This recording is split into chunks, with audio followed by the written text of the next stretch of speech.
todos y bienvenidos a este tercer video del canal Datelus. Espero que les hayan gustado los otros dos videos de los que ya estuvimos hablando. El primero de ellos un poco para entender qué es esto de la ciencia de datos, y el segundo en el que estuvimos hablando un poco de la metodología CRISP-DM, una metodología bien utilizada para atacar problemas. Y bueno, en este tercer video les traigo una parte que es sumamente importante en el análisis de datos, que es el Exploratory Data Analysis, ¿ya? Que consiste en un análisis de los datos para ver y entender cómo se comportan algunas variables que pueden ser de interés, calcular ciertas medidas estadísticas. Así que bueno, vayamos ahora a la diapositiva. Como siempre, me gusta comenzar con una definición de qué es lo que estamos hablando, en este caso el EDA. Y me gusta comenzar con una definición de alguna empresa, en este caso IBM. Entonces dice: los científicos de datos utilizan el análisis exploratorio de datos, EDA, para analizar e investigar conjuntos de datos y resumir sus características principales, a menudo empleando métodos de visualización de datos. Ayuda a determinar la mejor manera de manipular las fuentes de datos para obtener las respuestas que necesita, lo que facilita que los científicos de datos descubran patrones, detecten anomalías, prueben hipótesis o verifiquen su posición. Entonces, como les dije al comienzo de este video, a través del Exploratory Data Analysis nosotros podemos ver e identificar el comportamiento de los datos con los que vamos a trabajar. Pero antes de entrar un poco más de lleno en visualizaciones y temas de ese estilo, necesitamos entender un poco qué tipos de datos existen, porque hay millones de datos. Pero me gusta mucho este esquema, que lo resume bastante bien, principalmente en dos grandes grupos, que son los cualitativos o categóricos y los cuantitativos. Entonces, los datos cualitativos, como lo dice su palabra, hacen referencia a una cualidad de los datos, ¿ya? Y acá tenemos dos grandes grupos: los datos ordinales, que, como dice su nombre, hacen referencia a un orden, por ejemplo, posición en algún torneo, primero, segundo, tercero, etc. Y tenemos los datos nominales, que hacen referencia netamente a una categoría, como por ejemplo una nacionalidad, ¿ya? Y también tenemos los datos cuantitativos, que, como nuevamente dice su nombre, porque su nombre es bastante intuitivo, hace referencia a los datos que cuantifican algo, es decir, se pueden medir. Y aquí tenemos datos continuos y discretos. La principal diferencia es que los datos continuos son un tipo de dato que se puede dividir, por ejemplo la escritura. Y aquí me refiero con dividir, que podemos tener tanto detalle como queramos. Podemos tener una escritura con una infinidad de decimales. Por lo general se utilizan 2, máximo 3 decimales para definir la escritura de una persona. En cambio, los datos discretos son números enteros. Ya, por ejemplo, el número de hijos de una familia. Nosotros no podemos tener 3.5 hijos. Entonces son datos enteros. Y ahora voy a hablar de un tema que es sumamente recurrente en el problema de la ciencia de datos y en todos los datos en general, es que son los datos faltantes, ¿ya? ¿Por qué faltan datos en una empresa? Puede ser por un error humano, porque simplemente no existían datos para ese día, etc.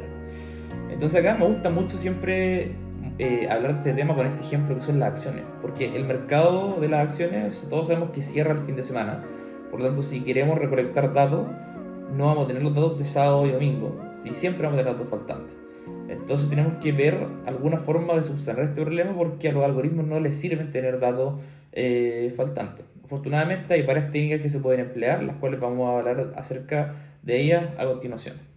Entonces la primera de ellas, y la más sencilla, que yo no recomiendo, que es obviamente quitar los valores, ¿ya? Si tengo un set de entrenamiento bien grande y tengo el poder de dejar estos ejemplos de lado que tienen valores faltantes, simplemente los puedo quitar.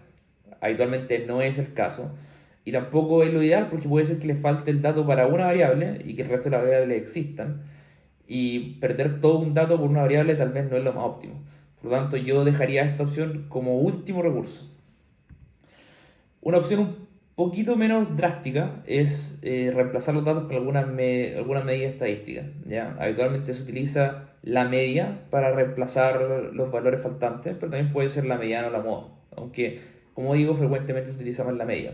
¿Esto en qué consiste? Consiste en tomar una variable, tomar todos los datos de esa variable que sí existen, calculamos la media y reemplazamos todos los valores faltantes con este valor. Ahora, ¿qué es lo malo de esto? Que vamos a reemplazar todos los valores faltantes con un mismo valor y puede obviamente no ser representativo. ¿Qué se podría hacer? Jugar con alguna media móvil, por ejemplo, etcétera, etcétera. Y una opción número 3 es una opción que brinda la librería Pandas de Python, que probablemente de eso voy a hablar en el próximo video, una introducción a Python, donde vamos a hablar un poco más de código y de las principales librerías de Python para limpieza de datos, como lo es Pandas. Y son las opciones de forward fill y backward fill. Y básicamente como dice el nombre de ellos, consiste en rellenar los datos hacia adelante o hacia atrás. Este primer ejemplo corresponde a Forward Fill. Entonces, ¿cómo funciona el método? Acá estamos trabajando con el precio de las frutas para una cierta fecha y podemos ver que tenemos datos para el 1 de enero, 2 y 3 no tenemos y el 4 de enero sí tenemos. Entonces, ¿qué es lo que hacemos acá con Forward Fill? Tomamos el valor existente, que sería el 0,8, y vamos rellenando hacia adelante, forward, ¿ya? Y bueno, en el caso de Backward Fill es todo lo contrario. Tomamos un dato y vamos rellenando hacia atrás. En este caso, vemos que antes del 1.2 hay valores faltantes, entonces vamos rellenando hacia atrás con este valor. Es una forma un poco más intuitiva. Yo diría que, por ejemplo, para el tema de las acciones puede ser muy útil hacer este tipo de Backward Fill o Forward Fill en vez de reemplazar por un valor como la media, por ejemplo. Y ahora vamos a pasar al último tema de esta presentación, que es los tipos de visualizaciones, ¿ya? Los que trabajamos en datos podemos tener un gran conocimiento de los datos, mucho conocimiento estadístico, numérico, algebraico, etcétera. Pero habitualmente a los que les vamos a presentar estos informes no tienen este conocimiento. Entonces no sacamos nada con entregar un informe sumamente complejo que solamente nosotros vamos a entender. Y qué mejor que contar una historia a través de la imagen. Como dicen por ahí, una imagen vale más que mil palabras. Así que una parte fundamental de todo EDA son las visualizaciones. Y a continuación les voy a mostrar diversas visualizaciones que yo uso en mi día a día y que encuentro que son sumamente útiles para entender los datos.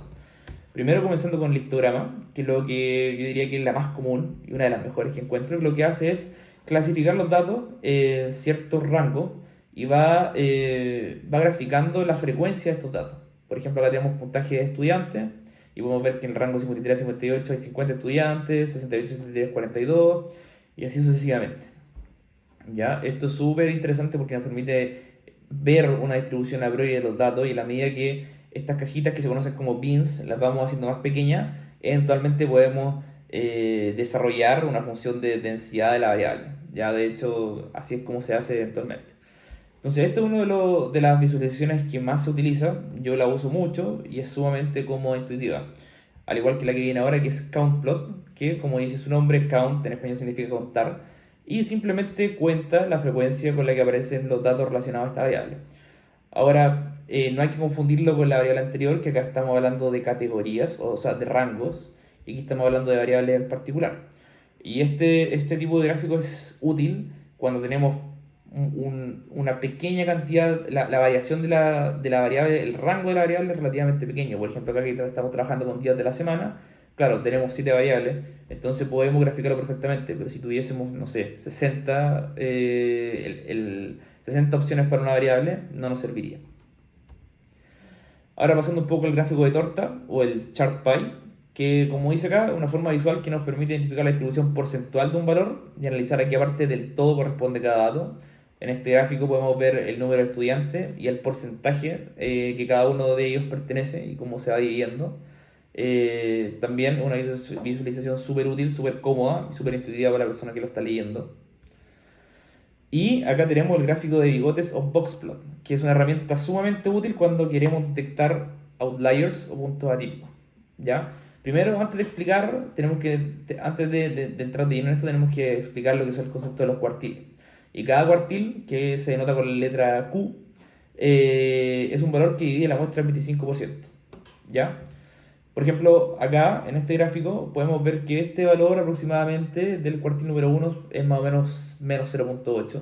Entonces esto nos indica que del total de datos, el 25% es igual o menor a menos 0.8.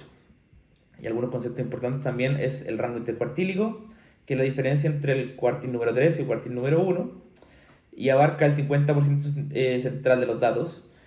Y valores que se encuentren bajo este valor mínimo, que se calcula como el cuartil 1 menos 1,5 es el rango intercuartílico, y sobre este valor máximo, que se calcula como el cuartil 3 menos 1,5 es el rango intercuartílico, se consideran outliers o puntos atípicos, que se puede servir mucho para el tema de series de tiempo.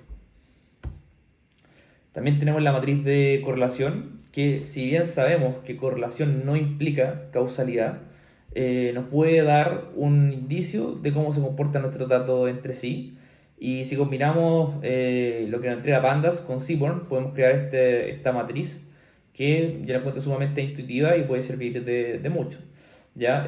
Obviamente nos permite descartar ciertas variables que estén muy correlacionadas. Por ejemplo, si yo tengo la variable radio de una circunferencia y tengo la variable área de una circunferencia, el radio es parte del área, entonces obviamente van a estar sumamente relacionadas y puedo eliminar una de ellas para evitar esta especie de duplicidad entre variables. Luego pasamos al gráfico distplot, que ya estamos hablando de herramientas que son como netamente de la biblioteca Seaborn, que lo que nos muestra es una combinación de un histograma con la función de densidad de la variable.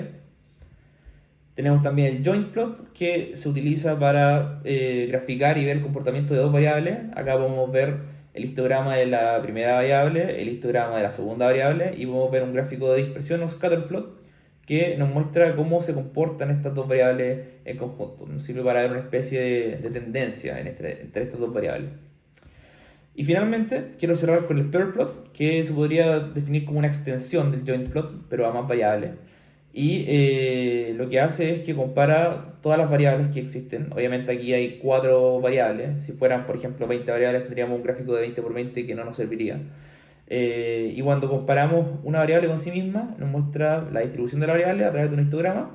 Y cuando comparamos una variable con otra variable, nos muestra un gráfico de dispersión entre ellas. Así que bueno, con esto damos por finalizado este tercer video del canal. Esta parte, como les dije en un inicio, es sumamente importante porque nos permite visualizar y entender cómo se distribuyen nuestros datos, si es que hay datos faltantes, cuáles son los datos que se presenten de forma más frecuente, algún comportamiento que encontremos, alguna tendencia, etcétera, etcétera. Entonces, esto es una parte súper importante y que tenemos que contar de una forma bien clara a todas las personas que le estemos presentando. No basta con tener cálculos matemáticos, matriciales, etcétera, si la otra persona no entiende. Así que bueno, en los próximos videos ya voy a empezar a hablar un poco más de Python. Nos vamos a meter de lleno en lo que es código. Vamos a entender la librería fundamentales para el manejo de datos, NumPy, Pandas, etcétera. Y bueno, darles las gracias por ver el video. Espero que les haya gustado. Que estén atentos porque estoy tratando de subir un video toda la semana.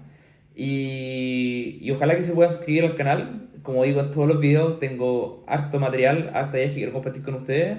Así que bueno, lo ideal sería que el canal siguiera creciendo. Pueden suscribirse en YouTube, seguir en el LinkedIn donde voy publicando diferentes actualizaciones.